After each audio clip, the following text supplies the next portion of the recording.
Certain times in life separate before and after. And that seemingly ordinary afternoon was one of those turning points for me.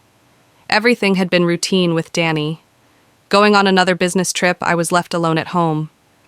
The sole benefit of his departure was the ability to make time for myself, which I had long neglected. The last 3 years of Danny's disinterest had brought me to the point where solitude felt like a luxury, and today was one of those rare treats in my bedroom, surrounded by my favorite bedding. I set up my laptop and placed a few personal objects nearby. I used to appreciate moments like this a lot when Cole wasn't at home. However, now that he had returned from university, finding such possibilities was nearly impossible. Di's son from his first marriage, Cole had a presence that I found difficult to ignore. I still recall the first time we met.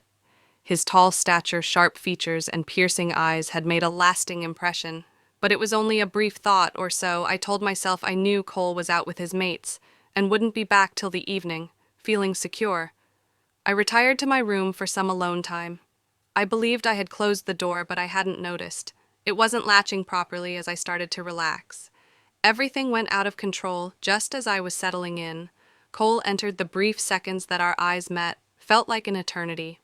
I attempted to conceal the goods in my hands, but it was too late. The sounds from my laptop reached his ears and his eyes grew wider. My body froze. I couldn't move to protect myself. Drown out the cacophony or escape the terrible shame. My heart pounded so hard that it seemed like it would burst. Cole's expression was unforgettable, a combination of shock, curiosity, and something unspoken, maybe even desire in that moment. The feelings flowing through me were not just shame. That glance forced me to confront the emptiness I had been holding. "I suppose I should have knocked." Cole mumbled, his voice wobbly but deep.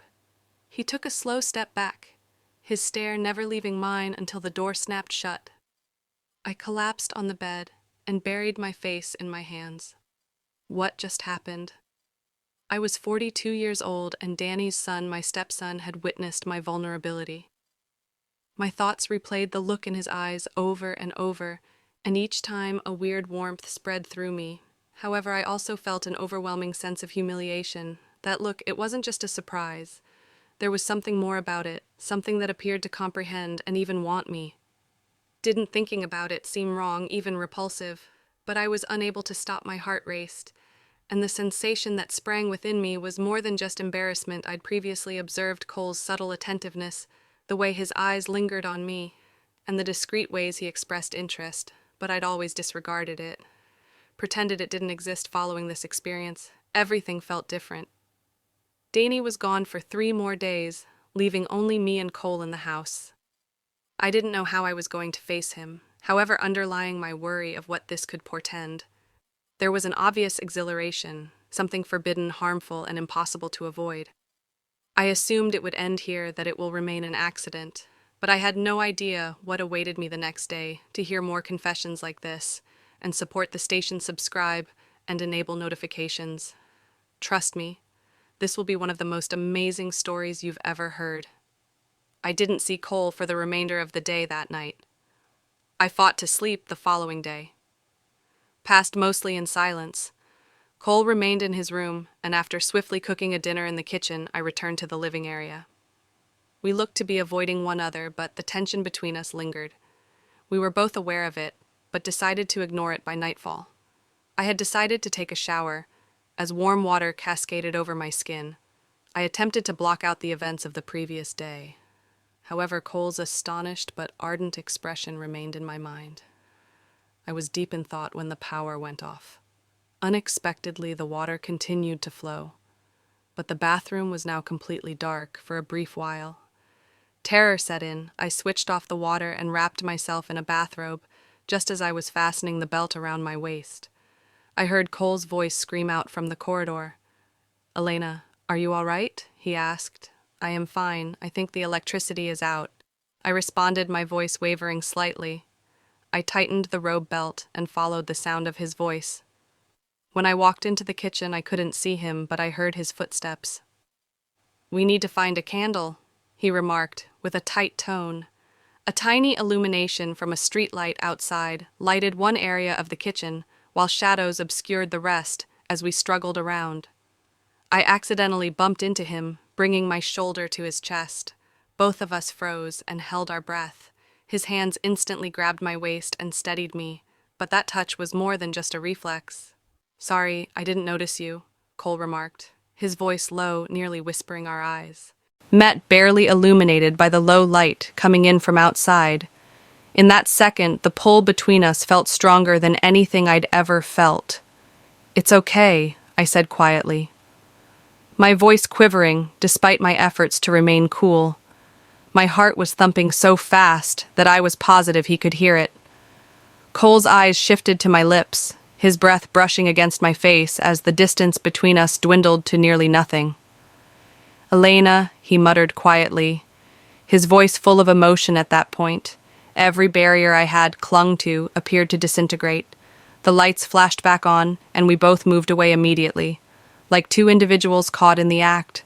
Cole stepped toward the breaker box, appearing to study it, but the tension between us remained apparent and unresolved. When I returned to the living room, Cole followed his gaze, still fixed on me, but now filled with resolve. He said, "Elena, we need to talk." His tone of voice indicated that this would not be an average talk. My heart raced again as I sat across from him in the living room, the air between us thick and nearly suffocating. We both knew this meeting had been long overdue, and nothing would be the same afterward. Cole spoke softly, lowering his gaze. "Elena, I'm sorry for yesterday, if I made you uncomfortable. That was not my aim. When I saw the door open, I should have looked away." His voice trailed off as he strained to find the appropriate words, but I couldn't stop myself. He confessed hearing this. My heart began to pound even faster, and warmth spread across my cheeks. Despite my efforts to conceal it, I nodded, trying to remain composed yesterday. I was so humiliated, I admitted, but I honestly don't blame you. It's lonely. Everything about this house seems abnormal nowadays. Cole raised his head, meeting my stare with unyielding intensity.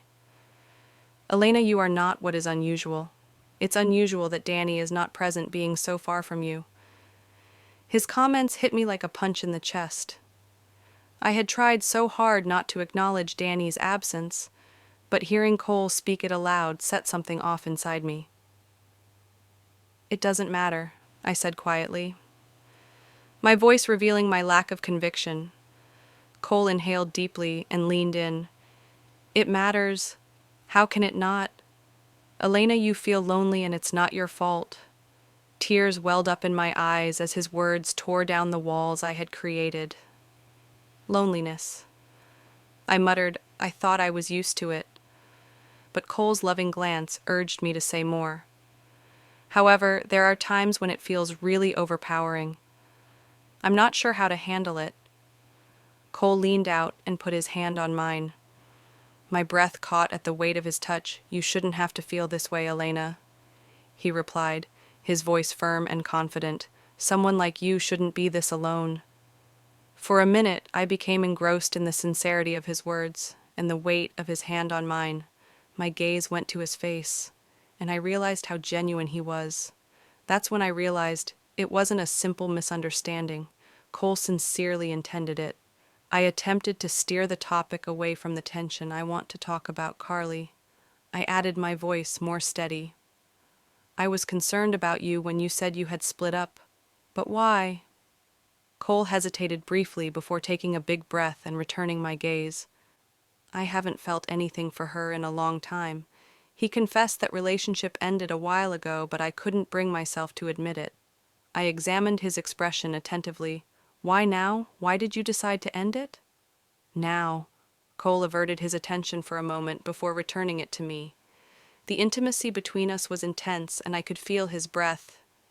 "Because I like you, Elena," he added softly but confidently. "Carly didn't matter anymore, because you were the only one on my mind. It has been this way for a while, that is why I ended it." I opened my lips to respond, but had no words. Cole softly placed his hands around my waist, bringing me closer. Our lips were just inches apart, and I understood it wasn't just a transient attraction. There was a line we were about to cross, one that we couldn't undo. When Cole's lips contacted mine, It was as if time had stopped his warmth assurance, and the magnetic pull between us engulfed me completely. My heart raced furiously, and my mind went blank. Nothing else existed save the present time with him. Eventually, the intensity overtook me, and I broke the kiss, pushing back slightly to regain my breath. Looking into his eyes, I said, I've been drawn to you for a long time, Cole." As the words left my mouth, I felt every barrier between us crumble utterly. For a minute, we were surrounded in stillness, a watershed moment, in which we both considered how far we were willing to go. I locked eyes with him, took a big breath, and stood up. He appeared astonished, yet there was a hint of yearning in his expression. "I can't take this loneliness anymore." I spoke firmly, my voice unflinching. I'd held myself back for so long that stopping now seemed futile. Cole placed a fierce and intriguing glance on me. I slowly unfastened the belt of my robe, allowing the fabric to drop off my shoulders and pull at my feet without reluctance. I approached the enormous couch in the main room. I dropped myself onto the plush cushions, lying with my body extended out. Cole did not hesitate. He removed his clothing one by one, carefully setting them aside. Every action seemed deliberate, as if he were battling the passage of time. His knee lay on the couch beside me, and his hands held the cushions on either side of my body to support him. As he leaned in closer, I felt his breath brush across my skin, sending a surge of warmth through me like electricity. Our eyes locked, and his lips softly found mine. That kiss wasn't just ordinary kiss. It was the release of every suppressed emotion, forbidden thought and longing born of loneliness. Cole's hands traveled to my waist with a delicate yet forceful touch.